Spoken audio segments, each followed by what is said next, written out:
Айдакчылар эмени мынтыкты өйдөн карап аткылайбыз. Тозоттогулар сектор обстрела маңдайыбызды карап отурабыз, каптал катпайбыз. Себепте капталда 2 номер, 3 номер бири-бириңерди көрүп аласыздар. Ушул тапта чөөлөр бычылган Нарын облусунда минтип 2 күндүн биринде аңчылыкка чыкмай. Айылдаштарынын арасында көз катар мерген атылган Таалайбек Байботоевдун айтымында бул жырткычтын уулугу түлкүдөн, акылдуулугу кашкырдан да мыкты. Ал күндүзү көп көрүнбөй, жортулуна көбүн эсе түнкүсүн чыгат. Ушундан улам аны атып алууда жалпылабаса, жалгыз адам канчалык далалат жазса да дегеле ол жолу кайтпайт. Ошондой эле учурда Кызыл китептеги сүйлөсүндөрдө малды колдон талашууда. Мунун баягы көзөмөлдөбөсө санын көбөйүп кетти да. Мындан сырткары бизде ушул норка деген пайда болду, жандык суу бойлоп жүргөн. Бул норкадагы аябай кескин көбөйүп кетип, азыркы учурда майда жандыктарга токойдогу бул жырткыч болгондуктан, өзү кичинекей болгону менен майда жандык, коен, кыргоол дорду аябай кыскартып атат санын. Мындан сырткары балыкты аябай катуу уулайт. Ушул балыкка дагы таасири тийип атат. Ушул эки жаныбарга уруксатын берип койсо деп. Буга чейинки тажрыйбалар ырастап тургандай, чөөлөр негизинен караңгылыкты пайдаланышып, чоңбу, кичинеби эмне жаныбар болбосун кол салышкандан кайра тартышпайт.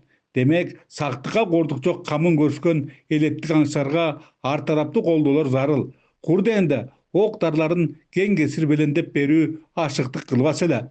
Тилекке каршы бүгүнкү күндө дал ушул көйгөй ойдогудай чечилбей, көпчүлүгү бир данасы 120 сомдук жөнөкөй эле окту сатып ала алышпай кыжаалат.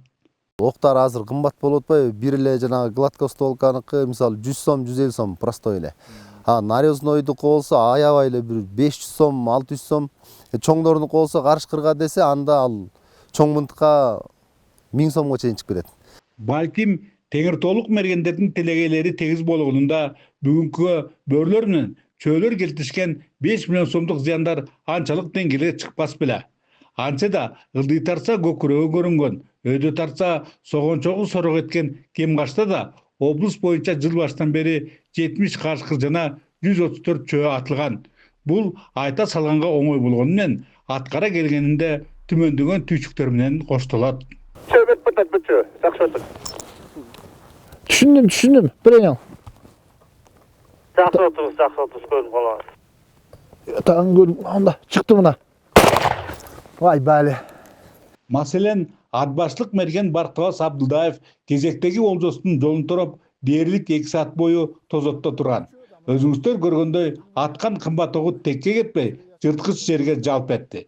Эми анысына ал 1200 сом сыйакы алмакчы. Ал эми бир кашкырдыкы 5000 сом. Бирок аңчылыктын татаалдыгын, ошого жараша анын ийгилигине жетүү үчүн сарпталган чыгымдардын көптүгүн көңүлгө түшсөк, колдоо иретиндеги жогорудагы суммалар абдан эле аз.